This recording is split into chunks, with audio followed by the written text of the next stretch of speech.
Hi all, welcome to Jaylan. PSC എക്സാംസിന് prepare ചെയ്യുന്ന എല്ലാ ഉദ്യോഗാർത്ഥികൾക്കും ജയലൻ PSCയുടെ യൂട്യൂബ് ചാനലിലേക്ക് സ്വാഗതം. സോ നമുക്കറിയാം ഈ ഒരു എക്സാം എടുക്കുമ്പോൾ എക്സാം പഠിച്ചു തുടങ്ങുന്ന സമയത്ത് ഒരുപാട് പേരുടെ പ്രധാനപ്പെട്ട പ്രശ്നമാണ് പഠിച്ച കാര്യങ്ങൾ മറന്നു എന്നുള്ളത്. എല്ലാവരും നല്ല രീതിയിൽ പ്രിപ്പയർ ചെയ്യുന്നവരായിരിക്കും, കുറേ നാളുകളായിട്ട് ഈ ഒരു എക്സാമിന് വേണ്ടി ഫോക്കസ് ചെയ്ത് പഠിക്കുന്നവരായിരിക്കും.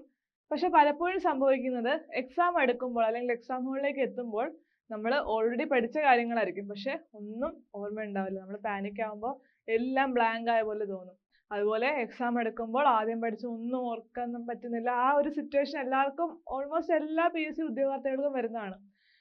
അപ്പോൾ ഇതിനൊരു സൊല്യൂഷൻ ആയിട്ടാണ് നമ്മൾ ഇന്നത്തെ വീഡിയോ ചെയ്യുന്നത്. ചാനൽ സബ്സ്ക്രൈബ് ചെയ്യാത്ത എല്ലാവരും സബ്സ്ക്രൈബ് ചെയ്യുക. നമുക്ക് പഠിച്ച കാര്യങ്ങൾ എങ്ങനെ ഓർത്തിരിക്കാം, എങ്ങനെ മറക്കാതിരിക്കാം, അതുപോലെ തന്നെ എങ്ങനെ പ്രോപ്പറായിട്ട് റിവിഷൻ ചെയ്യാം, ഈ കാര്യമാണ് ഇന്നത്തെ ക്ലാസ് നമ്മൾ ഡിസ്കസ് ചെയ്യുന്നത്. അപ്പോൾ നമുക്ക് ഇതിന് വേണ്ടിയിട്ടുള്ള പ്രധാനപ്പെട്ട കുറച്ച് ടിപ്സും അതുപോലെ സയന്റിഫിക് ആയിട്ടുള്ള കുറച്ച് ടെക്നിക്സ്, പഠിക്കേണ്ട രീതി, മെത്തേഡ്സ് ഒക്കെയാണ് നമ്മൾ ഡിസ്കസ് ചെയ്യുന്നത്. അപ്പോൾ എല്ലാവരും വീഡിയോ ഫുള്ള് കാണാൻ ശ്രമിക്കാം. ഇതിൽ എല്ലാ മെത്തേഡ്സും എല്ലാവർക്കും ഓക്കെ ആവണമെന്നില്ല. നിങ്ങൾക്ക് ഏതാണോ കൺവീനിയൻ്റ് ആയിട്ടുള്ള മെത്തേഡ് അത് നിങ്ങൾ ചൂസ് ചെയ്യുക. അപ്പം ആദ്യം ഞാൻ പറയാൻ പോകുന്നത് ഒരു ഓൺലൈൻ ഓഫ്ലൈൻ ബാലൻസിനെ കുറിച്ചാണ്. അപ്പോൾ എക്സാം എടുക്കുമ്പോൾ അല്ലെങ്കിൽ എക്സാമിന് പഠിക്കുന്ന പല കുട്ടികളും ചോദിക്കുന്ന ഒരു കാര്യമാണ്, ഓൺലൈൻ ക്ലാസ്സസ് ആണോ നല്ലത്, ഓഫ്ലൈൻ ആണോ നല്ലത്, ബുക്സ് ഏതൊക്കെ ഫോളോ ചെയ്യണം, എങ്ങനെ പഠിക്കണം, ഇങ്ങനത്തെ കാര്യങ്ങളൊക്കെ ഒരുപാട് ഡൗട്ട്സ് ഉണ്ടായിരിക്കും. അപ്പോൾ നമ്മുടെ കൺവീനിയൻസും നമ്മുടെ കംഫർട്ട് അനുസരിച്ചാണ് നമ്മൾ ചൂസ് ചെയ്യേണ്ടത്. ഇപ്പം ഓഫ്ലൈൻ ബാച്ചസിൽ പോയിട്ട് നിങ്ങൾക്ക് ക്ലാസ് റൂം അറ്റ്മോസ്ഫിയറിൽ നിന്ന് പഠിക്കാൻ ഇഷ്ടമുള്ളവരാണ്, അതിനുള്ള ടൈം നിങ്ങൾക്കുണ്ട്, അതിനുള്ളൊരു കൺസിസ്റ്റൻസി അല്ലെങ്കിൽ ആ ഒരു രീതി ഫോളോ ചെയ്യാനുള്ള എല്ലാ എൻവയോൺമെന്റും നിങ്ങൾക്ക് ചുറ്റും ഉണ്ടെങ്കിൽ നിങ്ങൾ അത് ഫോളോ ചെയ്യുക. അതല്ല, പലരും വേറെ ജോലിയൊക്കെ ഉള്ളവരായിരിക്കും, വീട്ടമ്മമാരായിരിക്കും, അല്ലെങ്കിൽ ഇതിൻ്റെയൊക്കെ ഇടയിലൂടെ പഠിക്കാൻ ശ്രമിക്കുന്നവരായിരിക്കും. അപ്പം അങ്ങനെയുള്ളവർക്ക് ഒരു കോച്ചിങ് സെന്ററിലേക്കായിട്ട് പോയി ഇരുന്ന് പഠിക്കുക എന്ന് പറയുന്നത് പോസിബിൾ ആയിരിക്കില്ല. അപ്പോൾ അവർ കൂടുതൽ പ്രിഫർ ചെയ്യുന്നത് ഓൺലൈൻ ക്ലാസ് ആയിരിക്കും. അതാകുമ്പോൾ നിങ്ങൾക്ക് 5 മിനിറ്റ് ഒരു ബ്രേക്ക് കിട്ടി അപ്പം ഇരുന്ന് പഠിക്കാം. നിങ്ങൾക്ക് കിട്ടുന്ന ടൈമിലൊക്കെ നിങ്ങൾക്ക് അത് യൂട്ടിലൈസ് ചെയ്ത് പഠിക്കാൻ പറ്റും. അല്ലെങ്കിൽ നിങ്ങൾക്ക് വീട്ടിൽ വന്നിരുന്ന് നൈറ്റ് ക്ലാസ്സസ് ഒക്കെ നൈറ്റൊക്കെ ഇരുന്ന് പഠിക്കാൻ പറ്റും. നൈറ്റ് ക്ലാസ്സസ് ഒക്കെ നമ്മുടെ ഇൻസ്റ്റിറ്റ്യൂഷൻസിലൊക്കെ അവൈലബിൾ ആയിരിക്കും. പക്ഷെ അവിടെ പോയിരുന്ന് പഠിക്കുക എന്ന് പറഞ്ഞാൽ എല്ലാവർക്കും പോസിബിൾ ആയ ഒരു കാര്യമായിരിക്കില്ല. അപ്പോൾ അങ്ങനെയുള്ളവർ എന്ത് ചെയ്യുക, ഓൺലൈൻ റിസോഴ്സസ് യൂട്ടിലൈസ് ചെയ്യുക. അതുപോലെ തന്നെ റാങ്ക് ഫയൽ ഉണ്ടാവും, STD ടെക്സ്റ്റ് ബുക്സ് ഉണ്ടാവും. അപ്പം ഇതെല്ലാം പ്രിഫർ ചെയ്യുന്നവർ ആ റാങ്ക് ഫയൽസ് ഒക്കെ എടുത്ത് പഠിക്കുക. നിങ്ങളൊരു എന്ത് പഠിച്ചാൽ നിങ്ങളൊരു നോട്ട് പ്രിപ്പയർ ചെയ്യുന്നത് വളരെ നല്ല കാര്യമായിരിക്കും. നോട്ട്സ് നിങ്ങൾക്ക് ഓൺലൈനായിട്ട് ഈ എവർ നോട്ട്സ്, ഈ നോട്ട്സ് പോലുള്ള ഫ്രീ ആയിട്ടുള്ള ആപ്സും സൈറ്റ്സും ഒക്കെ അവൈലബിൾ ആയിരിക്കും. അതുപോലെ തന്നെ നിങ്ങൾക്ക് ഒരു ക്ലാസ് നോട്ട്സ് നിങ്ങളായിട്ട് തന്നെ എഴുതി പ്രിപ്പയർ ചെയ്യാൻ പറ്റും. ഏതാണോ നിങ്ങൾക്ക് കൺവീനിയൻ്റ് ആയിട്ടുള്ള ആ രീതിയിൽ ഈ 2 റിസോഴ്സും മെർജ് ചെയ്ത് യൂട്ടിലൈസ് ചെയ്യുന്നതായിരിക്കും ഏറ്റവും ബെറ്റർ ആയിട്ടുള്ളൊരു കാര്യം. ഇനി practice through mock test. Mock ടെസ്റ്റിൻ്റെ കാര്യം നമ്മൾ ഏതൊരു വീഡിയോ എടുത്താലും നമ്മൾ ഒരുപാട് തവണ പറഞ്ഞിട്ടുള്ളൊരു കാര്യമാണ്. മോക്ക് ടെസ്റ്റ് എത്രത്തോളം ഇമ്പോർട്ടൻ്റ് ആണ്, അല്ലെങ്കിൽ മോക്ക് ടെസ്റ്റ് ചെയ്യേണ്ടത് എന്ത് ഗുണമാണുള്ളതെന്നൊക്കെ നമ്മൾ ഓൾറെഡി ഇതിൻ്റെ ബെനിഫിറ്റ്സ് ഉൾപ്പെടെ എല്ലാ കാര്യങ്ങളും പറഞ്ഞിട്ടുണ്ട്. ഒന്നുകൂടി ഞാൻ പറയാം. മോക്ക് ടെസ്റ്റ് ചെയ്യുമ്പോൾ നമ്മൾ എക്സാം ഹോളിൽ ഇരിക്കുമ്പോൾ നമുക്ക് ടൈം കിട്ടാണ്ട് വരിക, അല്ലെങ്കിൽ നമുക്ക് ആ ഒരു ടെൻഷൻ കയറുക, പ്രോപ്പറായിട്ട് ചെയ്യാൻ പറ്റില്ല, മിസ്റ്റേക്സ് ഉണ്ടാവുക, ഇങ്ങനത്തെ എല്ലാ ഇഷ്യൂസും മോക്ക് ടെസ്റ്റ് ചെയ്യുമ്പോൾ കുറഞ്ഞു കിട്ടും. കൃത്യമായിട്ട് മോക്ക് ടെസ്റ്റ് എന്ന് പറയുമ്പോൾ നിങ്ങൾക്ക് ഓൺലൈനായിട്ട് സൈറ്റ്സിലും ഫ്രീ ആയിട്ടുള്ള മോക്ക് ടെസ്റ്റുകളൊക്കെ അവൈലബിൾ ആണ്. നമ്മുടെ ജയലൻ PSCയുടെ ആപ്പിലും mock test, free mock test ഒക്കെ അവൈലബിൾ ആണ്. താല്പര്യമുള്ളവർ ആപ്പ് ഡൗൺലോഡ് ചെയ്താൽ മോക്ക് ടെസ്റ്റ് ഒക്കെ ലഭിക്കുന്നതാണ്. അല്ലാതെ തന്നെ നിങ്ങൾക്ക് ചെയ്യാൻ പറ്റുന്ന മറ്റൊരു കാര്യം എന്ന് പറഞ്ഞാൽ, നമുക്ക് ഈ ഒരു OMR ഷീറ്റ്സ് ഉണ്ടല്ലോ, OMR ഷീറ്റ്സ് വളരെ റേറ്റ് കുറഞ്ഞ് നമുക്ക് മാർക്കറ്റിൽ കിട്ടുന്നതാണ്. അപ്പോൾ ഇതൊരു ബണ്ടിൽ അല്ലെങ്കിൽ കുറച്ച് OMR ഷീറ്റ്സ് എടുത്ത് വെച്ചിട്ട് ഏത് എക്സാം ആണ് നിങ്ങൾ 100 മാർക്കിന് ഒരു എക്സാം അറ്റൻഡ് ചെയ്യുമ്പോൾ അത് നമ്മൾ ഈ ബബിൾ ചെയ്ത് തന്നെ മാർക്ക് ചെയ്യുക. എക്സാം എഴുതുന്ന അതേ രീതിയിൽ ബബിൾ ചെയ്ത് മാർക്ക് ചെയ്ത് ഒരു ടൈമറൊക്കെ വെച്ചിട്ട് 1.25 മണിക്കൂർ 1.5 മണിക്കൂർ എത്രയാണ് ടൈം, ആ ടൈം കൃത്യമായിട്ട് സെറ്റ് ചെയ്ത് നിങ്ങൾ എക്സാം എഴുതുന്ന പോലെ തന്നെ ആ അത്രയും ടൈം ഇരുന്ന് ചെയ്യുകയാണെങ്കിൽ വളരെ നല്ലൊരു റിസൾട്ട് നിങ്ങൾക്ക് കിട്ടുന്നതായിരിക്കും. അപ്പോൾ ആ ഒരു രീതിയിൽ എല്ലാവരും ഫോക്കസ് ചെയ്യുക. എന്നിട്ട് നമ്മളത് അതിൽ തെറ്റ് വരുന്ന ക്വസ്റ്റ്യൻസ്, അതിൻ്റെ കണക്റ്റഡ് ഫാക്ട്സും പഠിക്കുക. ഇതെല്ലാം ഒന്നിച്ചൊന്ന് പഠിച്ചു നോക്കിയാൽ നിങ്ങൾക്ക് നല്ല രീതിയിലുള്ളൊരു മാറ്റം നിങ്ങൾക്ക് തന്നെ കാണാൻ പറ്റും. അതാണ് മോക്ക് ടെസ്റ്റിൻ്റെ ഗുണം. ഇനി അടുത്തത് ഗ്രൂപ്പ് ഡിസ്കഷൻ ആണ്. ഞാൻ പഠിച്ചു തുടങ്ങിയ ഒരു ബിഗിനർ ലെവലിൽ ഞാൻ പഠിച്ചു തുടങ്ങിയ സമയത്ത് എനിക്ക് ഏറ്റവും യൂസ്ഫുൾ ആയിട്ടുള്ളൊരു മെത്തേഡായിരുന്നു ഗ്രൂപ്പ് ഡിസ്കഷൻ, അല്ലെങ്കിൽ കമ്പൈൻ സ്റ്റഡി എന്ന് പറയും. കമ്പൈൻ സ്റ്റഡി ഇപ്പം കമ്പൈൻ സ്റ്റഡിയുടെ ഗുണം എന്താണെന്ന് വെച്ചാൽ നമ്മൾ ഈ ഒരു എക്സാമിന് ഫോക്കസ് ചെയ്തിരിക്കുന്ന ഒരു കൂട്ടം ആൾക്കാർ ചുറ്റും ഇരുന്ന് അങ്ങോട്ടും ഇങ്ങോട്ടും കാര്യങ്ങൾ ഡിസ്കസ് ചെയ്യുക, പറഞ്ഞു കൊടുക്കുക, ചോദ്യങ്ങൾ ചോദിക്കുക. ഈ ഒരു രീതി നമ്മൾ പഠിക്കുമ്പോഴുള്ള ഗുണം എന്താണെന്ന് വെച്ചാൽ നമ്മൾ വേറൊരാൾ പറഞ്ഞു കേൾക്കുമ്പോൾ നമ്മൾ ഓർത്തിരിക്കുക, നമ്മൾ വേറൊരാൾക്ക് പറഞ്ഞു കൊടുക്കുമ്പോൾ നമുക്കത് ഓർത്തിരിക്കും. നമ്മൾ സംസാരിക്കുമ്പോൾ എന്തെങ്കിലും കോഡുകൾ, വേറൊരാൾ പറയുന്ന ഒരു കോഡ് അതായിരിക്കും നമ്മൾ ഓർത്തിരിക്കുന്നത്, അല്ലെങ്കിൽ ഒരു തമാശ ആയിരിക്കും, ഒരു GK പോയിന്റുമായിട്ട് ബന്ധപ്പെട്ട ഒരു തമാശ. ഇതൊക്കെ നമ്മൾ ഓർത്തിരിക്കാനുള്ള സാധ്യതകൾ കൂട്ടും. അല്ലെ വേറെ ആൾ ഇന്ന ടൈമിൽ ഇത് പറഞ്ഞു എന്നുള്ള രീതിയിൽ നമ്മൾ ഓർത്തിരിക്കും. ഇങ്ങനെ കാര്യങ്ങൾ ഓർത്തിരിക്കാനുള്ള ഒരു നല്ല മെത്തേഡാണ് കമ്പൈൻ സ്റ്റഡി. അങ്ങനെ ഒരു ചുറ്റുപാട് നിങ്ങൾക്കുണ്ട്, നിങ്ങളുടെ ചുറ്റും ഈ ഒരു എക്സാം ഫോക്കസ് പഠിക്കുന്ന കുറച്ച് കൂട്ടുകാരുണ്ടെങ്കിൽ കൂട്ടുകാരെല്ലാവരും കൂടി ഇരുന്ന് പഠിക്കുന്നത്. അതും പക്ഷെ നിങ്ങൾ ശ്രദ്ധിക്കേണ്ട കാര്യം, അവിടെ നിങ്ങൾ ടോപ്പിക്കിന് ഡൈവേർട്ട് ആവാതെ പഠിത്തം മാത്രം ഫോക്കസ് ചെയ്യുന്ന ആൾക്കാരെ ചൂസ് ചെയ്യണം. അങ്ങനെയുള്ളവരുമായിട്ടിരുന്ന് പഠിക്കുകയാണെങ്കിൽ നിങ്ങൾക്ക് നല്ലൊരു റിസൾട്ട് ഉണ്ടാവും. ഒരിക്കലും അത് ഒരു കോമ്പറ്റീഷൻ എന്ന രീതിയിൽ ചിന്തിക്കരുത്. അതായത് ഞാൻ പറഞ്ഞു കൊടുത്താൽ അവൻ രക്ഷപ്പെടുമോ, അങ്ങനത്തെ ഒരു തോട്ടൊന്നും വരരുത്. കാരണം നിങ്ങൾ പറഞ്ഞു കൊടുക്കുമ്പോൾ നിങ്ങളും അത് പഠിക്കുകയാണ്, കേൾക്കുന്ന ആളത് ഓർത്തിരിക്കാം. നിങ്ങൾ അയാൾക്ക് പറഞ്ഞു കൊടുക്കുമ്പോൾ ആ പോയിന്റ് നിങ്ങൾ ഒന്നുകൂടി ഒന്ന് ഇരുത്തി പഠിക്കുകയാണ്. ഓക്കെ, സോ കമ്പൈൻ സ്റ്റഡീസ് പറ്റും. സ്റ്റഡി ഗ്രൂപ്പ്സ് ഓൺലൈനും ഉണ്ട് ഓഫ്ലൈനും ഉണ്ട്. ഇപ്പം ഒരുപാട് ടെലിഗ്രാം ഗ്രൂപ്പ്സ് PSC ഗ്രൂപ്പ്സ് ഉണ്ട്, ഫ്രീ ഗ്രൂപ്പ്സ് ഉണ്ട്. ഇപ്പം JLN PSCയുടെ ടെലിഗ്രാം ഗ്രൂപ്പും അവൈലബിൾ ആണ്. ടെലിഗ്രാം ഗ്രൂപ്പിൽ നിങ്ങൾക്ക് മോക്ക് ടെസ്റ്റുകൾ, പോൾസ്, ഫ്രീ ആയിട്ടുള്ള സ്റ്റഡി മെറ്റീരിയൽസ് എല്ലാം ലഭിക്കുന്നതാണ്. അപ്പം താല്പര്യമുള്ളവർ ടെലിഗ്രാം ഗ്രൂപ്പിൽ ജോയിൻ ചെയ്യുക. ടെലിഗ്രാം ഗ്രൂപ്പിന്റെ ലിങ്കും താഴെ കൊടുക്കുന്നതായിരിക്കും. അപ്പം ആ ഒരു ഗ്രൂപ്പ് പോലെയുള്ള ഒരുപാട് ഫ്രീ ഗ്രൂപ്പ്സ് നിങ്ങൾക്ക് അവൈലബിൾ ആണ്. അപ്പം ഇതൊക്കെ ഫോളോ ചെയ്യുക. അതിൽ വരുന്ന നോട്ട്സ് നിങ്ങൾക്ക് യൂസ് ചെയ്യാം. അതിൽ വരുന്ന ഡൗട്ട്സ്, PSC സ്റ്റുഡൻസിന് വരുന്ന ഡൗട്ട്സ് ഒക്കെ നിങ്ങൾക്കും തോന്നാവുന്ന കാര്യങ്ങളൊക്കെ ആയിരിക്കും അവിടെ ചോദിക്കുന്നത്. അപ്പോൾ അത് തമ്മിൽ ഒരു ഡിസ്കഷൻ ഉണ്ടാകുമ്പോഴൊക്കെ നിങ്ങൾക്ക് കുറച്ചുകൂടി യൂസ്ഫുൾ ആയിരിക്കും. പിന്നെ അങ്ങനെ ആ രീതിയിൽ ഈ ഒരു 2 പ്ലാറ്റ്ഫോംസ് ഓൺലൈനായാലും ഓഫ്ലൈനായാലും നിങ്ങൾ യൂട്ടിലൈസ് ചെയ്യാൻ ശ്രമിക്കുക. ഓക്കെ, ഇനി നമുക്കൊരു സയന്റിഫിക് മെത്തേഡാണ് നോക്കാൻ പോകുന്നത്, ആക്റ്റീവ് റിക്കോൾ. എന്താണ് ആക്റ്റീവ് റിക്കോൾ കൊണ്ട് ഉദ്ദേശിക്കുന്നത്? ഇപ്പൊ ഞാൻ സിമ്പിൾ ആയിട്ട് പറയുകയാണെങ്കിൽ, നമ്മൾ ഇന്നൊരു ടോപ്പിക്ക് പഠിച്ചു. നമ്മൾ ഭരണഘടനയുടെ ആമുഖം ഒരു ടോപ്പിക്ക് പഠിച്ചു. ആ ടോപ്പിക്കിലുള്ള എല്ലാ കാര്യങ്ങളും നമ്മൾ പഠിച്ചു, നോട്ട് പ്രിപ്പയർ ചെയ്തു. അത് കഴിഞ്ഞിട്ട് നമ്മൾ എന്താ ചെയ്യേണ്ടതെന്ന് വെച്ചാൽ, പഠിച്ചതിന് ശേഷം നമ്മൾ ജസ്റ്റ് ഒന്ന് കണ്ണടച്ചിരിക്കുക. കണ്ണടച്ചിരുന്നിട്ട് ആ പഠിച്ച ടോപ്പിക്കിലുള്ള എല്ലാ പോയിന്റ്സും നമ്മളൊന്ന് പറഞ്ഞു നോക്കാം. നോട്ട് നോക്കാതെ അല്ലെങ്കിൽ നിങ്ങൾ വേറൊരു മെറ്റീരിയൽ നോക്കാതെ തന്നെ ഇതൊന്ന് പറഞ്ഞു നോക്കാം. നിങ്ങൾക്ക് അപ്പം തന്നെ മനസ്സിലാവും നിങ്ങൾക്ക് ഏതൊക്കെ പോയിന്റ് നിങ്ങളുടെ മനസ്സിൽ പതിഞ്ഞിട്ടുണ്ട്, ഏതൊക്കെ പോയിന്റ് നിങ്ങൾക്ക് ഓർമ്മ കിട്ടുന്നില്ല. കിട്ടാത്ത പോയിന്റ്സ് ഒക്കെ ഒന്നുകൂടി ഒന്ന് വായിച്ചു നോക്കുക, അത് നമ്മുടെ മൈൻഡിൽ പതിയും. അപ്പോൾ ഈ ആക്റ്റീവ് റെക്കോർഡ് മെത്തേഡ് പഠിക്കുക, കണ്ണടച്ചിരുന്ന് പഠിച്ച കാര്യങ്ങൾ തന്നെ നിങ്ങളൊന്ന് റിപ്പീറ്റ് ചെയ്ത് പറഞ്ഞാൽ മതി. ഓക്കെ, അതാണ് ആക്റ്റീവ് റെക്കോർഡ് മെത്തേഡ്. അത് നമ്മുടെ മൈൻഡിലേക്ക് കൂടുതൽ ആ ഒരു കാര്യം കൂടുതൽ ഗ്രാസ്പ് ചെയ്യാനായിട്ട് സഹായിക്കും. അടുത്തതാണ് സ്പേസ് റെപ്പറ്റീഷൻ. ഇതൊരു റിവിഷൻ ടെക്നിക്കാണ്. അതായത് നമ്മൾ ഇന്നൊരു ടോപ്പിക്ക് പഠിച്ചു. ഇന്ന് നമ്മളൊരു ടോപ്പിക്ക് പഠിച്ചു. ഈ ടോപ്പിക്ക് പലതും ചെയ്യുന്നതെന്ന് വെച്ചാൽ ഇന്ന് പഠിച്ച ടോപ്പിക്ക് പിന്നെ നമ്മൾ എക്സാമിന് തലേദിവസം നോക്കുകയുള്ളൂ, അല്ലെങ്കിൽ എക്സാമോട് ചെല്ലുമ്പോഴായിരിക്കും നമ്മളത് നോക്കുന്നത്. അങ്ങനെ ഒരിക്കലും ചെയ്യരുത്. അങ്ങനെ ചെയ്ത് നിങ്ങൾ അത് ഓർത്തിരിക്കാനുള്ള സാധ്യത വളരെ കുറവാണ്. എത്ര നമ്മൾ മെമ്മറൈസ് ചെയ്താൽ, നമ്മൾ ഒരുപാട് കാര്യങ്ങൾ മെമ്മറൈസ് ചെയ്യുന്നതുകൊണ്ട് നമ്മളത് ഓർത്തിരിക്കണമെങ്കിൽ പ്രോപ്പറായിട്ട് അത് റിവിഷൻ ചെയ്യണം. റിവിഷനുള്ള ഏറ്റവും ബെസ്റ്റ് മെത്തേഡ് എന്ന് പറഞ്ഞാൽ, ഇപ്പം ഇന്നൊരു ടോപ്പിക്ക് പഠിച്ചു. ഇന്ന് ഇപ്പം നമ്മൾ ഈ പറഞ്ഞ പോലെ പ്രിയാമ്പിൾ തന്നെ എടുക്കാം. പ്രിയാമ്പിള് ഇന്ന് നമ്മൾ പഠിച്ചു. ഓക്കെ, ഇന്ന് പഠിച്ച ഈ ടോപ്പിക്ക് ഒരു 2-3 ദിവസം കഴിയുമ്പോൾ വീണ്ടും ഒന്ന് റിവിഷൻ ചെയ്യണമെന്ന് ഞാൻ പറയാം, അല്ലെങ്കിൽ പഠിക്കണം എന്ന് ഞാൻ പറയില്ല. ആ നോട്ട് എടുത്തൊന്ന് വായിച്ചു നോക്കാം. പിന്നെ നമ്മൾ എന്ത് ചെയ്യും, വീക്കെൻഡ് വരുമ്പം റിവിഷൻ ചെയ്യും അല്ലേ, അന്ന് വീണ്ടും ഒന്ന് വായിച്ചു നോക്കാം. അതുപോലെ ഒരു പ്രോപ്പർ ഇന്റർവെൽസിൽ ഈ നോട്ട്സ് എക്സാം വരെ ഒന്ന് വായിച്ചുകൊണ്ടേ ഇരിക്കുക. പഠിക്കണ്ട, അല്ലെങ്കിൽ നിങ്ങളത് ഓർത്തിരിക്കണം എന്നുള്ളൊരു രീതിയിൽ വായിക്കണ്ട. ജസ്റ്റ് അതൊന്ന് വെറുതെ ഒന്ന് വായിച്ചു വിട്ടാൽ മതി. പക്ഷെ അങ്ങനെ ചെയ്യുമ്പോൾ ഈ കാര്യങ്ങൾ നമ്മുടെ മൈൻഡിൽ തന്നെ റിഫ്രഷ് ആയിക്കൊണ്ടിരിക്കും, നമ്മൾ ഓർത്തിരിക്കും. ഓക്കെ, സോ അതാണ് സ്പേസ് റെപ്പറ്റീഷൻ. നമ്മൾ സൈക്ലിക്കലി ഈ കവർ ചെയ്ത പോയിന്റ്സ് ഒന്നുകൂടി വായിച്ചുകൊണ്ടിരിക്കുക. ഇനി അടുത്തതാണ് ന്യൂമോണിക്സ് യൂസ് ചെയ്യാന്ന് പറയുന്നത്. ന്യൂമോണിക്സ് കൊണ്ട് ഉദ്ദേശിക്കുന്ന കോഡുകളാണ്. ഇപ്പം നമ്മളൊരു ടോപ്പിക്ക്, നമുക്കറിയാം സ്റ്റാറ്റിക് ആയിട്ടുള്ള GK പാർട്ട് ഒരുപാടുണ്ട്, കാണാണ്ട് പഠിക്കേണ്ട കുറേ കാര്യങ്ങളുണ്ട്. അപ്പോൾ ഈ കാണാണ്ട് പഠിക്കേണ്ട കാര്യങ്ങൾ നമ്മളൊരു കോഡ് ഉപയോഗിച്ച് പഠിക്കുകയാണെങ്കിലോ നമ്മളിത് ഓർത്തിരിക്കാനുള്ള സാധ്യത കൂടും അല്ലേ. അപ്പോൾ കോഡ് ഉപയോഗിച്ച് പഠിക്കാനായിട്ട് അതിലും നമ്മൾ ശ്രദ്ധിക്കേണ്ട ഒരു കാര്യമുണ്ട്. ഒരുപാട് കോഡുകളായാൽ കോഡുകൾ തന്നെ നമ്മൾ മറന്നു പോകും. അപ്പോൾ നമുക്ക് അതും മറ്റുള്ളവർ പറഞ്ഞു തരുന്ന കോഡുകളെക്കാൾ കൂടുതൽ നമ്മളായിട്ട് ക്രിയേറ്റ് ചെയ്യുന്ന കോഡ്സ് നമ്മൾ യൂസ് ചെയ്യാനും അത് നമുക്ക് ഓർത്തിരിക്കാനും റിലേറ്റ് ചെയ്യാനും സാധിക്കും. ഇപ്പൊ വേറെ ആളൊരു കോഡ് പറഞ്ഞു, ആ കോഡ് അതുപോലെ ഒരു 10,000 കോഡുകൾ വേണമെങ്കിൽ നമുക്ക് കേൾക്കാം. പക്ഷെ നമ്മളത് ഓർത്തിരിക്കണമെങ്കിൽ അത് നമ്മുടെ മൈൻഡിൽ സ്ട്രൈക്ക് ചെയ്യണം. അങ്ങനെ സ്ട്രൈക്ക് ചെയ്യണമെങ്കിൽ നമ്മളായിട്ട് തന്നെ നമ്മുടെ ചുറ്റുമുള്ള എൻവയോൺമെന്റ്, നമ്മുടെ റിയൽ ലൈഫിൽ നിന്ന് നമ്മൾ കണക്ട് ചെയ്ത് കുറച്ച് കോഡ്സ് ഉണ്ടാക്കുകയാണെങ്കിൽ നമ്മളത് മറക്കില്ല. അപ്പൊ അത് നിങ്ങളൊന്ന് ശ്രദ്ധിക്കണം. ഞാനിവിടെ ഒരു എക്സാമ്പിൾ പറയാം.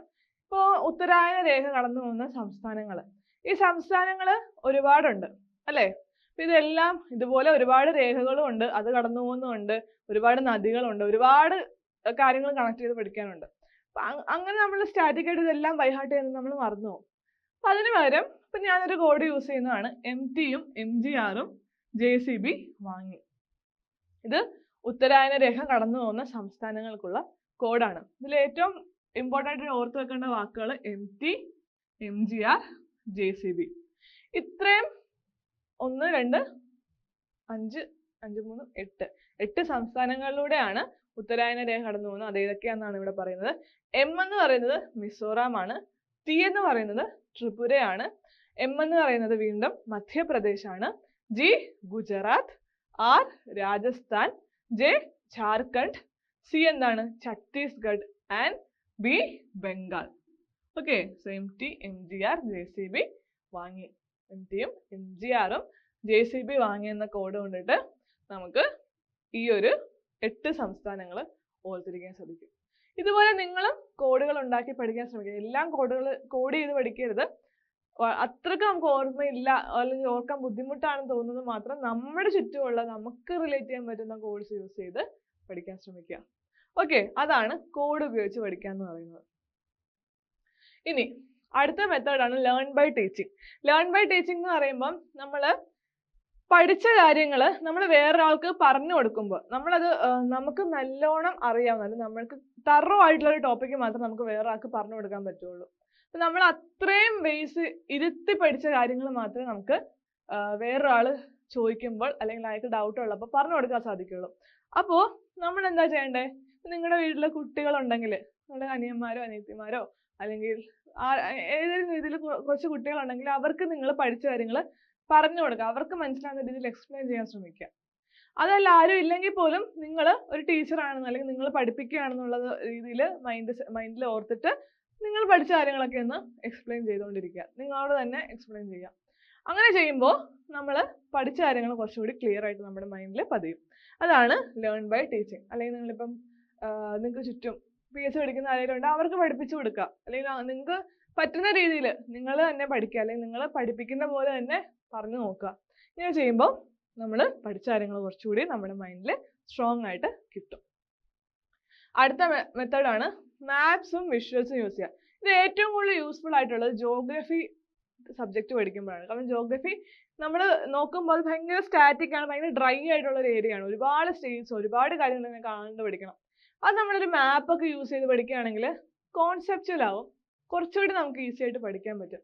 ഇപ്പം നമ്മൾ ഈ ഒരുപാട് നാഷണൽ പാർക്സ്, സംസ്ഥാനങ്ങളും നാഷണൽ പാർക്സും ഉണ്ട്, നമ്മുടെ ന്യൂക്ലിയർ പവർ പ്ലാന്റ്സ് ഉണ്ട്, വൈൽഡ് ലൈഫ് സാങ്ച്വറീസ്, അങ്ങനെ ഒരുപാട് കാര്യങ്ങളുണ്ട്. ഇതൊക്കെ നമ്മളൊരു മാപ്പിൽ മാർക്ക് ചെയ്ത് പഠിക്കുകയാണെങ്കിൽ നമ്മളത് കുറച്ചുകൂടി ഓർത്തിരിക്കും. ബൗണ്ടറീസ്, അയൽ രാജ്യങ്ങൾ ഏതൊക്കെയാണ്, ഏതിനൊക്കെയാണ് ഈ അയൽ രാജ്യങ്ങളുമായിട്ട് ഏറ്റവും കൂടുതൽ ബൗണ്ടറി പങ്കിടുന്ന സംസ്ഥാനം ഏത്, ഇങ്ങനെ ഒരുപാട് ചോദ്യങ്ങൾ മറിച്ചും തിരിച്ചും PSC ചോദിക്കുന്നതാണ്. അപ്പൊ ഇതൊക്കെ ഓർത്തിരിക്കാൻ നമ്മൾ ആ ഒരു മാപ്പ് തന്നെ കണ്ടുപിടിക്കുകയാണെങ്കിൽ മറക്കില്ല. അപ്പൊ മാപ്സ് യൂസ് ചെയ്ത്, അതുപോലെ നമ്മുടെ ജോഗ്രഫിക്കൽ ഡിവിഷൻസ്, ക്ലാസിഫിക്കേഷൻസ് നോക്കുകയാണെങ്കിൽ ഉത്തര പർവ്വത മേഖലയുണ്ട്, ഉത്തര മഹാസമതലമുണ്ട്, ഉപദ്വീപീയ പീഠഭൂമിയുണ്ട്, തീരപ്രദേശവും ദ്വീപുകളും ഉണ്ട്. ഇതെല്ലാം ഇതിൻ്റെ ഉള്ളിൽ തന്നെ ഒരുപാട് സബ് ഡിവിഷൻസ് തന്നെ ഉണ്ട്. നമ്മൾ ഉത്തരപർവ്വത മേഖല പഠിക്കുകയാണ്, നമ്മൾ ആ ഒരു മാപ്പ് വരച്ചിട്ട് അതിലൂടെ എവിടെയാണ് പർവ്വതങ്ങൾ പാസ് ചെയ്യുന്നത് നമ്മൾ മാർക്ക് ചെയ്തൊക്കെ പഠിക്കുകയാണെങ്കിൽ ഹിമാദ്രി ഇത്, ഹിമാചൽ ഇത്, ശിവാലിക് ഇതാണ്, കാരക്കോറം ലഡാക്ക് ഈ ഒരു ഏരിയയിലാണ് പോകുക. അപ്പൊ നമുക്ക് മാപ്പ് കിട്ടും. അപ്പൊ നമുക്ക് മാപ്സ് ആയിട്ട് തന്നെ കിട്ടുന്നതാണ്, നമുക്ക് മാർക്കറ്റിൽ അവൈലബിൾ ആണ്. അപ്പൊ അതിൽ നമ്മൾ മാർക്ക് ചെയ്തൊക്കെ പഠിക്കുക. അതുപോലെ നദികൾ ഒഴുകുന്ന സംസ്ഥാനങ്ങൾ, ഇപ്പൊ സിന്ധു നദി എവിടെ നിന്നൊക്കെ ഏതൊക്കെ സംസ്ഥാനങ്ങളിലൂടെയാണ് ഒഴുകുന്നത്, അതുപോലെ ഗംഗ, ബ്രഹ്മപുത്ര, ഗോദാവരി നദി ഒഴുകുന്ന സംസ്ഥാനങ്ങൾ, കിഴക്കോട്ട് ഒഴുകുന്ന നദികൾ, പടിഞ്ഞാറോട്ട് ഒഴുകുന്ന നദികൾ, ഇതെല്ലാം നമ്മൾ കാണാണ്ട് പഠിക്കാൻ നിൽക്കുകയാണെങ്കിൽ ഒരുപാടുണ്ട്. ഇങ്ങനെ മാർക്ക് ചെയ്ത് പഠിക്കുകയാണെങ്കിൽ നമ്മളത് മാപ്പിൽ നമ്മൾ വിഷ്വലൈസ് ചെയ്യുകയാണല്ലോ, നമുക്ക് ഓർത്തിരിക്കാനുള്ള സാധ്യത കൂടും. അതുപോലെ ചുരങ്ങളുണ്ട്, ഓരോ ചുരങ്ങളും അത് കടന്നു പോകുന്ന സംസ്ഥാനങ്ങൾ ചോദ്യമായിട്ട് വരാറുണ്ട്. അപ്പം അത് നമ്മളൊന്ന് മാപ്പിൽ മാർക്ക് ചെയ്ത് പഠിക്കാൻ ശ്രമിക്കാം. അപ്പോൾ അതാണ് മാപ്സ് ആൻഡ് വിഷ്വൽസ്. വളരെ എഫക്റ്റീവ് ആണ്, എസ്പെഷ്യലി ജോഗ്രഫിക്ക് ഏറ്റവും എഫിഷ്യൻ്റ് ആയിട്ടുള്ള ഏറ്റവും നമുക്ക് യൂസ് ചെയ്യാൻ പറ്റുന്ന ഒരു മെത്തേഡാണ് മാപ്സ് എന്ന് പറയുന്നത്. പിന്നെ നമ്മൾ എപ്പോഴും പറയുന്ന കാര്യങ്ങളാണ് പ്രീവിയസ് ഇയർ പേപ്പർ, മുൻവർഷ ചോദ്യങ്ങൾ. ഒരു ബിഗിനർ ആയാലും നല്ല രീതിയിൽ പഠിക്കുന്ന ഒരാളായാലും എല്ലാവർക്കും യൂസ് ചെയ്യാൻ പറ്റുന്ന ഏറ്റവും ബെസ്റ്റ് മെത്തേഡാണ് മുൻവർഷ ചോദ്യങ്ങൾ. ഒന്നും അറിയത്തില്ലെങ്കിൽ നിങ്ങൾ ഒരു 5-6 ക്വസ്റ്റ്യൻ പേപ്പർ ചെയ്താൽ തന്നെ നിങ്ങൾക്ക് ഒരു 2-3 ക്വസ്റ്റ്യൻ എങ്കിലും എക്സാമിന് അറ്റൻഡ് ചെയ്യാൻ പറ്റും. കാരണം റിപ്പീറ്റിംഗ് ക്വസ്റ്റ്യൻസ് ഉണ്ട്, കണക്റ്റഡ് ഫാക്ട്സ് ചോദിക്കാറുണ്ട്. ഈ ഒരു രീതിയിൽ നമുക്ക് സ്റ്റാറ്റിക് ആയിട്ടുള്ള പോർഷൻസ് പഠിക്കാൻ ഏറ്റവും നല്ലൊരു സോഴ്സ് ആണ് പ്രീവിയസ് ഇയർ പേപ്പർ. അതുപോലെ തന്നെ നമ്മൾ പഠിക്കുന്ന സമയത്ത് നമ്മൾ എന്താ ചെയ്യുക, എവിടേക്കോ കാണുന്ന എന്തൊക്കെയോ കാര്യങ്ങൾ വായിക്കുന്നു, സിലബസിൽ പറയുന്ന എന്തൊക്കെയോ ടോപ്പിക്സ് എവിടെ നിന്നൊക്കെയോ എടുത്ത് പഠിക്കുന്നു. ഇതിൽ ഏതാണ് ഇമ്പോർട്ടൻ്റ്, എവിടെ നിന്നാണ് ചോദ്യങ്ങൾ വരുന്നത്, ഇതിനെപ്പറ്റി ഒരു ഐഡിയ നമുക്ക് ഉണ്ടാവത്തില്ല. പക്ഷെ നമ്മൾ കുറച്ച് മുൻവർഷ ചോദ്യങ്ങൾ വർക്കൗട്ട് ചെയ്യും, 2021 തൊട്ടുള്ള ചോദ്യ പേപ്പേഴ്സ് വർക്കൗട്ട് ചെയ്യുമ്പോൾ നിങ്ങൾക്ക് മനസ്സിലാവും എവിടെ നിന്നാണ് PSC ചോദ്യം ചോദിച്ചിട്ടുള്ളത്, കൃത്യമായിട്ട് അത് ഏരിയ എവിടെയാണെന്നുള്ളത് നിങ്ങൾക്ക് മനസ്സിലാവും. അതുപോലെ പഠിക്കുമ്പോൾ ഒരു ക്വസ്റ്റ്യൻ പേപ്പർ നോക്കിയതിന് ശേഷം പഠിക്കുമ്പോൾ നമ്മൾ ഏത് പോയിന്റാണ് ഇമ്പോർട്ടൻ്റ്, ഏതൊക്കെ നമുക്ക് പഠിക്കണം, ഏതൊക്കെ പഠിക്കണ്ട, ഏതൊക്കെ നമുക്ക് വെറുതെ വായിച്ചു വിട്ടാൽ മതി, ഇങ്ങനത്തെ കാര്യങ്ങൾ വരെ നമുക്കൊരു ഐഡിയ കിട്ടും. നമ്മൾ പഠിക്കുമ്പോൾ കുറച്ചുകൂടി നമുക്കൊരു കറക്റ്റ് ഒരു ലക്ഷ്യം കിട്ടും. ആ ലക്ഷ്യം അനുസരിച്ച് നമുക്ക് പഠിക്കാൻ സാധിക്കും. അതാണ് മുൻവർഷ ചോദ്യങ്ങൾ. അതുപോലെ തന്നെ ഇത് റിപ്പീറ്റിംഗ് ക്വസ്റ്റ്യൻസ് വരാറുണ്ട്. വർഷങ്ങളായിട്ട് PSC ചോദിക്കുന്ന കുറേ കാര്യങ്ങൾ വീണ്ടും PSC ചോദിക്കാം. അതൊക്കെ എന്തൊക്കെയാണ്, എവിടെ നിന്നൊക്കെ ചോദ്യം വരും, ആ ഒരു രീതി പഠിക്കുക. ഇപ്പോൾ ഒരു എല്ലാ മുൻവർഷ ചോദ്യങ്ങളും നമ്മൾ വർക്കൗട്ട് ചെയ്ത് പഠിക്കുന്നവരാണെങ്കിൽ ഒരു 60% നമുക്ക് ഈസി ആയിട്ട് മാർക്ക് സ്കോർ ചെയ്യാൻ പറ്റും. അപ്പം അതൊക്കെയാണ് മുൻവർഷ ചോദ്യങ്ങളുടെ പ്രാധാന്യം. അപ്പം എല്ലാവരും അത് ഒരു വ്യത്യാസമില്ല, ഏത് രീതി പഠിക്കുന്നവരായാലും ഈ ഒരു കാര്യത്തിൽ ഒരു വിട്ടുവീഴ്ച ഉണ്ടാവരുത്. മുൻവർഷ ചോദ്യങ്ങൾ നോക്കി തന്നെ പോകണം. ഓക്കെ, ഇനി അടുത്ത മെത്തേഡാണ് മൈൻഡ് മാപ്സ്. മൈൻഡ് മാപ്സ് എന്ന് പറയുന്നത് വളരെ എഫിഷ്യൻ്റ് ആയിട്ട് നമുക്ക് വളരെ യൂസ്ഫുൾ ആയിട്ടുള്ള ഒരു മെത്തേഡാണ്. നമ്മൾ പഠിക്കുന്ന കാര്യങ്ങൾ ഇതുപോലെ മാപ്പ് ചെയ്തെടുക്കുന്നതാണ്. ഇപ്പൊ അത് വളരെ സ്റ്റാറ്റിക് ആയിട്ടുള്ള കാര്യങ്ങളായിരിക്കും. ഇപ്പം ISRO ഫോം ചെയ്ത വർഷം ഒരു സ്റ്റാറ്റിക് ആയിട്ടുള്ള ഒരു കാര്യമാണ്. പക്ഷെ നമ്മൾ തിരിച്ചൊന്ന് ആലോചിച്ച് നോക്കിയാൽ നമുക്ക് ഇതെല്ലാം കണക്ട് ചെയ്ത് പഠിക്കാം. അതായത് 1969 ISRO ഫോം ചെയ്തത്. 1969 എന്ന് പറയുമ്പോൾ ഇന്ത്യ ചരിത്രത്തിൽ ഒരുപാട് ഈവൻറ്റ്സ് നടന്നൊരു വർഷമാണ്. അപ്പൊ അതെല്ലാം കൂടി നമ്മൾ കണക്ട് ചെയ്ത് പഠിക്കുകയാണെങ്കിൽ നമ്മൾ മറക്കില്ല. 1969 ISRO ഫോം ചെയ്തത്, CISF ഫോം ചെയ്തത്, NSSന്റെ രൂപീകരണം, ബാങ്കുകൾ ദേശസാൽക്കരണം ആദ്യത്തെ ഫേസ് നടക്കുന്നത് 1969. അതുപോലെ മദ്രാസ് തമിഴ്നാടായി മാറിയത് 1969. ഇത്രയും കാര്യങ്ങൾ 1969 നടക്കുന്നത്. ഇത് ഓരോന്നോരോന്ന് നമ്മൾ പഠിച്ചാൽ നമ്മൾ മറന്നു പോകും. പക്ഷെ ഇതെല്ലാം കണക്ട് ചെയ്ത് നമ്മൾ പഠിക്കുകയാണെങ്കിൽ ഓർത്തിരിക്കും അല്ലേ? സോ അതാണ് ഇതിന്റെ ഒരു ഗുണം എന്ന് പറയുന്നത്. ഇനി ഈ വർഷങ്ങൾ മാത്രമല്ല, നമുക്ക് ഈ ഒരു മൈൻഡ് മാപ്പ് യൂസ് ചെയ്ത് നമ്മുടെ GK പാർട്ടിലുള്ള ഇമ്പോർട്ടൻ്റ് ആയിട്ടുള്ള ഇവന്റ്സും പഠിക്കാൻ പറ്റും, ഹിസ്റ്ററി പോയിന്റ് ഓഫ് വ്യൂവിലായാലും. അതിനൊരു എക്സാമ്പിൾ ഞാൻ പറയാം. ഇന്ത്യൻ ഹിസ്റ്ററിയിൽ വളരെ ഇമ്പോർട്ടൻ്റ് ആയിട്ടുള്ള ഒരു ടോപ്പിക്കാണ് INC എന്ന് പറയുന്നത് അല്ലേ? അപ്പൊ INCയുടെ കാര്യങ്ങൾ നമ്മൾ നോക്കുമ്പോൾ എന്താണ്, 1885 ഡിസംബർ 28 ഫോം ചെയ്തു. ആരാണ് INCയുടെ സ്ഥാപകൻ? AO ഹ്യൂം ആണ്. ഓക്കെ, AO ഹ്യൂം ആണ് INCയുടെ സ്ഥാപകൻ. WC ബാനർജി പ്രസിഡന്റ് ആയിരുന്നു. ഓക്കെ, ഇതൊക്കെ ജസ്റ്റ് ഒരു പോയിന്റ് ആയിട്ട് മാർക്ക് ചെയ്താൽ നമുക്കറിയാം അല്ലേ? ഇനി ഇതിൽ നിന്ന് തന്നെ നമുക്ക് AO ഹ്യൂമിനെ കുറിച്ച് ഒരു കാര്യം ഓർത്ത് വെക്കാം. AO ഹ്യൂം എന്ന് പറയുന്നത് ഫാദർ ഓഫ് ഓർണിത്തോളജി ആണ്. ഓക്കെ, പക്ഷി നിരീക്ഷണ ശാസ്ത്രം. ഓക്കെ, പക്ഷി നിരീക്ഷണ ശാസ്ത്രം അല്ലെങ്കിൽ പക്ഷിശാസ്ത്രമാണ് ഓർണിത്തോളജി. അപ്പൊ അതിന്റെ പിതാവാണ് AO ഹ്യൂം എന്ന് പറയുന്നത്. അപ്പൊ ആ ഒരു പോയിന്റ് ഈ ഒരു മൈൻഡ് മാപ്പിൽ നമുക്ക് കണക്ട് ചെയ്ത് പറയാം. അതുപോലെ INCയുടെ രണ്ടാമത്തെ പ്രസിഡന്റ് ആണ് ദാദാബായ്. ഓക്കെ, ദാദാബായ് നവറോജി INCയുടെ രണ്ടാമത്തെ പ്രസിഡന്റ് ആണ്. അപ്പൊ അദ്ദേഹത്തെ കുറിച്ച് നമുക്ക് ഒരുപാട് കാര്യങ്ങൾ PSC ചോദിക്കാറുണ്ട്. ഏതൊക്കെയാണ്? അദ്ദേഹത്തിന്റെ ചോർച്ചാ സിദ്ധാന്തം ചോദിക്കാറുണ്ട് അല്ലെ? ചോർച്ചാ സിദ്ധാന്തം. അതുപോലെ പോവർട്ടി ആൻഡ് അൺബ്രിട്ടീഷ്ഡ് റൂൾ. അദ്ദേഹം ഇന്ത്യയുടെ വന്ധ്യവയോധികൻ എന്നാണ് അറിയപ്പെടുന്നത്. ഇങ്ങനെ ഒരുപാട് കാര്യങ്ങൾ ദാദാഭായ് നവറോജി. അപ്പം അദ്ദേഹത്തെ കുറിച്ച് നമുക്ക് പഠിക്കേണ്ട പ്രധാനപ്പെട്ട പോയിന്റ്സ് നമുക്ക് ഇതുപോലെ പോയിന്റ് ആയിട്ട് ഇവിടെ മാർക്ക് ചെയ്തു. അപ്പം INC തുടങ്ങി നമ്മൾ ദാദാഭായ് നവറോജി അദ്ദേഹത്തെ കുറിച്ചുള്ള കാര്യങ്ങൾ അങ്ങനെ കണക്ട് ചെയ്ത് പോവുകയാണ്. ഇതുപോലെ നമുക്ക് ഒരുപാട് കാര്യങ്ങൾ കണക്ട് ചെയ്ത് വലിയൊരു ബ്രാഞ്ച് തന്നെ ഉണ്ടാക്കാൻ സാധിക്കും. അപ്പോൾ അങ്ങനെ നമ്മൾ പഠിക്കുമ്പോൾ ഇതൊരു നമ്മളൊരു റെപ്രസെന്റേഷൻ ആണല്ലോ. ഇത് നമ്മുടെ മൈൻഡിൽ വിഷ്വലൈസ്ഡ് ആവും, നമ്മളിത് ഓർത്ത് വെക്കും. ഓക്കെ, ഇന്ന പോയിന്റ് ഇന്ന എടുത്ത് കിടപ്പുണ്ട്, അപ്പൊ ഇതാണ് ആ രീതിയിൽ നമ്മൾ കണക്ട് ചെയ്ത് ഓർക്കാൻ സാധിക്കും. ആ ഒരു പിക്ചർ നമ്മുടെ മൈൻഡിലേക്ക് വരും. അത് പോലുള്ള കാര്യങ്ങൾക്ക് മൈൻഡ് മാപ്സ് വളരെ ഇമ്പോർട്ടൻ്റ് ആണ്, വളരെ യൂസ്ഫുൾ ആണ്. അപ്പോൾ ഇത് രീതിയിൽ നിങ്ങൾക്ക് ഇഷ്ടമുള്ള ടോപ്പിക്സ് എടുത്തിട്ട് നിങ്ങൾക്ക് ഒരു മൈൻഡ് മാപ്സ് ഒക്കെ ക്രിയേറ്റ് ചെയ്യാം. അതിൽ പോയിന്റ്സ് ഒക്കെ എഴുതി ഒരു നല്ലൊരു പിക്ചർ ഉണ്ടാക്കി ആ പിക്ചർ നമ്മൾ റിവിഷൻ ചെയ്യുമ്പോൾ നമ്മുടെ മൈൻഡിൽ ഇന്ന സ്ഥലത്ത് ഇന്ന പോയിന്റ് കിടപ്പുണ്ട്, ഇതാണ് ഉത്തരം എന്ന് നമുക്ക് കിട്ടും. ഓക്കെ, സോ അതാണ് മൈൻഡ് മാപ്സിന്റെ. ഇത് ഞാൻ എക്സാമ്പിൾ ആയിട്ട് പറഞ്ഞതാ. മൈൻഡ് മാപ്പിന്റെ ഒരു നമുക്ക് ക്രിയേറ്റ് ചെയ്യാൻ പറ്റുന്ന ഒരു മൈൻഡ് മാപ്പാണ് ഇവിടെ കാണിച്ചത്. ഇതുപോലുള്ള ഏത് ടോപ്പിക് എടുത്ത് നിങ്ങൾക്ക് ഒരു മൈൻഡ് മാപ്പ് ക്രിയേറ്റ് ചെയ്യാം. ഓക്കെ, ഇനി അടുത്തതാണ് പൊമോഡോറോ ടെക്നിക്. എന്താണ് പൊമോഡോറോ ടെക്നിക് എന്ന് പറയുന്നത്? നമ്മളിപ്പോൾ ഒരു പലരും പറയുന്ന കേൾക്കാം, ഇത് എല്ലാ ദിവസവും 10 മണിക്കൂറൊക്കെ പഠിക്കുന്നവരുണ്ട്, അല്ലെങ്കിൽ ഫുൾ ഡേ ഇരുന്ന് പഠിക്കും, ഉറക്കം ഇല്ലാണ്ടൊക്കെ പഠിക്കുന്നവരുണ്ട്. പക്ഷെ നിങ്ങൾ ചിന്തിക്കേണ്ട ഒരു കാര്യം, നമ്മുടെ ബ്രെയിനിന് ഒരു ലിമിറ്റ് ഉണ്ട്. ആ ലിമിറ്റിനുള്ളിൽ നമ്മൾ സ്വിച്ച് ചെയ്തില്ലെങ്കിൽ നമ്മൾ പിന്നെ പഠിക്കുന്നതൊക്കെ പാസീവാ, നമ്മുടെ തലയിലോട്ട് കയറത്തില്ല. നമുക്കൊരു ബ്രെയിൻ ലിമിറ്റിനുള്ളിൽ അല്ലെ ഇത്ര ഫുൾ കോൺസെൻട്രേഷനിൽ ഇരിക്കാൻ പറ്റുന്ന ഒരു പർട്ടിക്കുലർ ടൈം ഇന്റർവെൽ ഉണ്ട്. ആ ടൈം ഇന്റർവെലിനുള്ളിൽ നമ്മൾ പഠിത്തം സ്റ്റോപ്പ് ചെയ്തില്ലെങ്കിൽ പിന്നീട് നമ്മൾ പഠിക്കുന്ന ഒന്നും നമ്മുടെ തലയിൽ ഇരിക്കില്ല.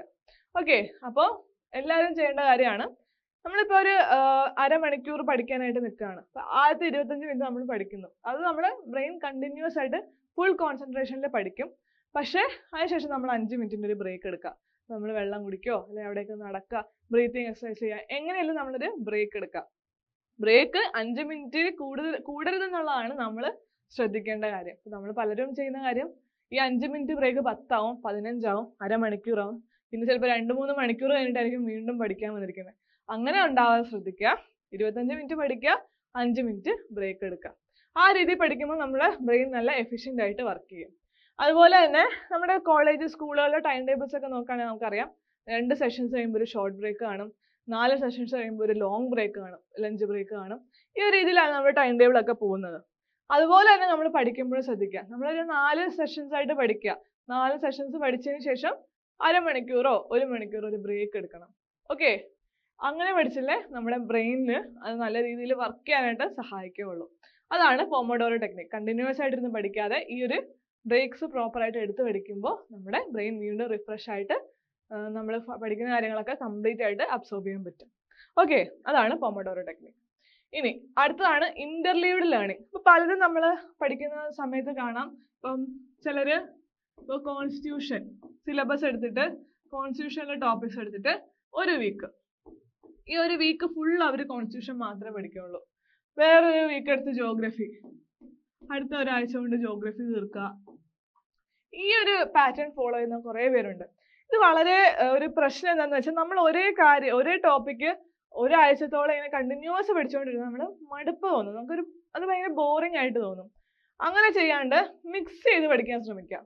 അതായത് ഇന്നിപ്പം ഞാൻ 9 മണി തൊട്ട് ഒരു 11 മണി വരെ ഒരു ടോപ്പിക്ക് പഠിക്കാമെന്ന് വെച്ചോ, കോൺസ്റ്റിറ്റ്യൂഷൻ എടുത്ത് പഠിക്കുകയാണ്. ഇനി എന്ത് ചെയ്യണം, 12 തൊട്ട് 1 മണി വരെ ഞാൻ വേറെ എന്തെങ്കിലും ടോപ്പിക്ക് പഠിക്കണം, ഹിസ്റ്ററിയോ അല്ലെങ്കിൽ ജോഗ്രഫിയോ വേറെ ഏതെങ്കിലും ടോപ്പിക്ക്. ഈ ഒരു രീതിയിൽ പഠിത്തത്തെ നമ്മൾ മിക്സ്ഡ് ആക്കിയാൽ എല്ലാ സബ്ജക്ട്സും ഒരു ദിവസം പല പല സബ്ജക്ട്സ് പഠിക്കാൻ ശ്രമിക്കുകയാണെങ്കിൽ നമുക്ക് ആ ഒരു മടുപ്പുണ്ടായാലും നമുക്ക് ഇൻട്രസ്റ്റിംഗ് ആയിട്ട് പഠിക്കാൻ സാധിക്കും. ഓക്കെ, സോ അത് ഫോളോ ചെയ്യാൻ ശ്രമിക്കുക. ഇനി മൾട്ടി മോഡൽ ലേണിംഗ് എന്ന് പറയുമ്പോൾ ഇതാണ് എനിക്ക് ഏറ്റവും എഫിഷ്യൻ്റ് ആയിട്ട് അല്ലെങ്കിൽ യൂസ്ഫുൾ ആയിട്ട് തോന്നിയിട്ടുള്ള ഒരു മെത്തേഡാണ്. പലരും ചെയ്യുന്നൊരു കാര്യം എന്താണെന്ന് വെച്ചാൽ, നമ്മൾ ചിലർ വെറുതെ ക്ലാസ്സസ് മാത്രം കേട്ടുകൊണ്ടിരിക്കും, അല്ല വെറുതെ ഇങ്ങനെ വായിച്ചുകൊണ്ടിരിക്കും. ആ രീതിയിൽ മോണോട്ടോണസ് ആയിട്ട് ഫോളോ ചെയ്യാണ്ട് മിക്സ്ഡ് ആയിട്ട് ഫോളോ ചെയ്യാം. അപ്പം ഞാൻ ചെയ്യുന്നത് എന്താണെന്ന് വെച്ചാൽ, ഞാൻ ഇപ്പോൾ ഒരു ഓഡിയോ ക്ലാസ് കേട്ടു, ഞാൻ കേൾക്കുന്ന കൂടെ തന്നെ അത് എഴുതി പോവും. ക്ലാസ് കേൾക്കുമ്പോൾ തന്നെ നോട്ട്സ് എഴുതി പോവും. അപ്പം ഞാൻ കേൾക്കുന്നുമുണ്ട്, അത് കാണുന്നുമുണ്ട്, കൂടെ ഞാൻ എഴുതി പോകുന്നുണ്ട്. അപ്പം എൻ്റെ മൈൻഡിലേക്ക് ഇത് എല്ലാ രീതിയിലും ഇത് അബ്സോർബ് ചെയ്യാനായിട്ട് പറ്റുന്നുണ്ട്. വിഷൻ ഉണ്ട്, നമ്മുടെ ഹിയറിംഗ് ഉണ്ട്, റൈറ്റിംഗ് ഉണ്ട്, എല്ലാ രീതിയിലും ഇത് നമ്മുടെ ബ്രെയിനിലേക്ക് അബ്സോർബ്ഡ് ആവാൻ ചാൻസസ് കൂടുതലാണ്. നമ്മൾ visual, auditory, written and verbal learning എല്ലാം ഫോളോ ചെയ്യണം. അപ്പം റിവിഷൻ ചെയ്യുമ്പോൾ വായിച്ച് നോക്കുന്നുണ്ട്. അപ്പോൾ നമ്മൾ എന്താ പറ്റുന്നതെന്ന് വെച്ചാൽ എല്ലാ രീതിയിലും നമ്മുടെ സെൻസസിലേക്ക് എത്തുന്നുണ്ട്. അതുപോലെ തന്നെ ഒരേ സോഴ്സസ് ഡിപ്പെൻഡ് ചെയ്യാതെ പല പല സോഴ്സസ് ഞാൻ നോക്കാറുണ്ട്. ഇപ്പം ഞാൻ റാങ്ക് ഫയലിൽ വായിച്ചൊരു കാര്യം ഞാൻ പിന്നെ മറക്കാൻ സാധ്യതയുണ്ട്. ഇത് തന്നെ ഞാൻ ക്ലാസ്സിൽ കേൾക്കുമ്പോൾ ഓക്കെ ഇതന്ന് വായിച്ച കാര്യമാണല്ലോ, അപ്പോൾ കണക്ട് ചെയ്യാൻ പറ്റും. ഇത് തന്നെ ഒരു തൊഴിൽ വാർത്ത വായിക്കുമ്പോൾ ഓക്കെ സെയിം പോയിന്റ് ആണ്, അപ്പോൾ അത് പതിയെ പതിയെ എൻ്റെ മൈൻഡിലേക്ക് അങ്ങ് അബ്സോർബ് ആവും. അതാണ് മൾട്ടി മോഡൽ ലേണിംഗ് കൊണ്ട് ഉദ്ദേശിക്കുന്നത്. അപ്പോൾ നമ്മൾ മോണോട്ടോണസ് ആയിട്ട് വായിക്കാൻ മാത്രം ചെയ്യുക, അല്ലെങ്കിൽ എഴുതാൻ മാത്രം ചെയ്യുക, കേൾക്കാൻ മാത്രം ചെയ്യാതെ ഇതെല്ലാത്തിൻ്റെ ഒരു മിക്സ്ചർ കൊണ്ടുവരാൻ ശ്രമിക്കുക. അതാണ് മറ്റൊരു പ്രധാനപ്പെട്ട മെത്തേഡ്. ഇനി ലാസ്റ്റ് ആണ് പേഴ്സണലൈസ്ഡ് ടൈം ടേബിൾ എന്ന് പറയുന്നത്. നമ്മൾ എല്ലാവരും എക്സാം തുടങ്ങുമ്പോൾ അല്ലെങ്കിൽ നമ്മളൊരു പഠിക്കാനായിട്ട് ഇരുന്ന് തുടങ്ങുന്ന ഫസ്റ്റ് കാര്യമാണ് ഈ ടൈം ടേബിൾ പ്രിപ്പറേഷൻ. എല്ലാവരും ചെയ്യുന്ന കാര്യം, പക്ഷേ അത് തുടക്കത്തിൽ മാത്രമേ ഫോളോ ചെയ്യുള്ളൂ. പിന്നീട് അങ്ങോട്ട് വരുമ്പം പലരും ആ ടൈം ടേബിളൊക്കെ പിന്നെ മറക്കും. അങ്ങനെ ചെയ്യാതെ കൃത്യമായിട്ടൊരു നല്ല രീതിയിൽ ടൈം ടേബിൾ നമ്മൾ ഉണ്ടാക്കി ഫോളോ ചെയ്യാനായിട്ട് കൺസിസ്റ്റൻ്റ് ആയിട്ട് അത് ഫോളോ ചെയ്യാൻ ശ്രമിക്കുകയാണെങ്കിൽ ടൈം ടേബിൾ നല്ല യൂസ്ഫുൾ ആയിട്ടുള്ള ഒരു കാര്യമാണ്. അല്ലെങ്കിൽ ഇത് വെറും ഒരു പ്രഹസനമായിട്ട് മാറും. അപ്പോൾ ഞാൻ ഇപ്പോൾ ഒരു എക്സാമ്പിൾ പറയുകയാണെങ്കിൽ, രാവിലെ ഒരു 6:30 തൊട്ട് 7:00 വരെ പഠിക്കുന്ന ഒരാൾ ഓൺലൈൻ ക്ലാസ്സസ് ഹിസ്റ്ററിയോ പൊളിറ്റി എക്കണോമി ഏതെങ്കിലും എടുത്ത് പഠിക്കുക. ഉച്ചയ്ക്ക് 12 മണി തൊട്ട് 1 മണി വരെ, അത് നമുക്ക് ഉറക്കം വരുന്നൊരു ടൈം. ഈ ടൈം നമ്മൾ ക്വിസസ്, ബോർഡ്സ്, പോൾസ് ഇതൊക്കെ ചെയ്യുകയാണെങ്കിൽ നമുക്ക് കുറച്ചുകൂടി എൻ്റർടൈൻഡ് ആയിരിക്കും. അത് നമുക്ക് ഉറക്കം വരാണ്ടിരിക്കാനായിട്ട് നല്ലൊരു മെത്തേഡാണ്. പിന്നെ വൈകിട്ട് പഠിക്കുന്നവർ വായിക്കുക, ടെക്സ്റ്റ് ബുക്സോ റാങ്ക് ഫയൽസോ ഒക്കെ വായിച്ച് പഠിക്കുക. നൈറ്റ് ആകുമ്പം ഈ പഠിച്ച കാര്യങ്ങളൊക്കെ ഒന്ന് മൈൻഡ് മാപ്പൊക്കെ വരച്ച് റിവിഷൻ ചെയ്യാനായിട്ട് യൂസ് ചെയ്യുക. ഇങ്ങനെ നമ്മൾ പഠിക്കുകയാണെങ്കിൽ ഒരു എഫക്റ്റീവ് ആയിട്ടുള്ള രീതിയാണിത്. അപ്പോൾ പറ്റുന്നവർ നിങ്ങൾ തന്നെ ഒരു ടൈം ടേബിൾ പ്രിപ്പയർ ചെയ്തിട്ട് ഈ ഒരു രീതി ഫോളോ ചെയ്യാൻ ശ്രമിക്കുക. അപ്പോൾ ഇത്രയും മെത്തേഡ്സ് ആണ്, അല്ലെങ്കിൽ ഇത്രയും ടിപ്സ് ആണ് എനിക്ക് ഈ ഒരു എക്സാമിന് നിങ്ങൾക്ക് തരാനുള്ളത്. അതായത് പഠിക്കാനായിട്ട് എല്ലാം ഓർത്തിരിക്കാനായിട്ട് ചെയ്യാൻ പറ്റുന്ന കുറച്ച് കാര്യങ്ങളാണ് ഇവിടെ പറഞ്ഞത്.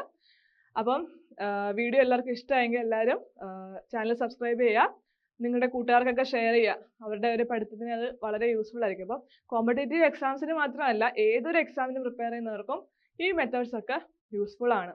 ഓക്കെ, സോ എല്ലാവരും പറ്റുന്ന പോലെ തന്നെ ഇതിൽ ഏതാണോ നിങ്ങൾക്ക് കൺവീനിയൻ്റ് ആയിട്ടുള്ള മെത്തേഡ് അത് ഫോളോ ചെയ്യുക. ഓക്കെ, സോ വീഡിയോ എല്ലാവർക്കും ഇഷ്ടമായെന്ന് വിശ്വസിക്കുന്നു. നിങ്ങളുടെ ഫീഡ്ബാക്സ് എല്ലാം കമൻറ്റ് ചെയ്യുക. ഇതുപോലുള്ള വീഡിയോസ് നിങ്ങൾക്ക് എന്തൊക്കെയാണ് നിങ്ങളുടെ പ്രശ്നങ്ങൾ, നിങ്ങളുടെ ഡൗട്ട്സ്, അതുപോലുള്ള കാര്യങ്ങളൊക്കെ താഴെ കമൻറ്റ് ചെയ്യുക. Okay, so thank you.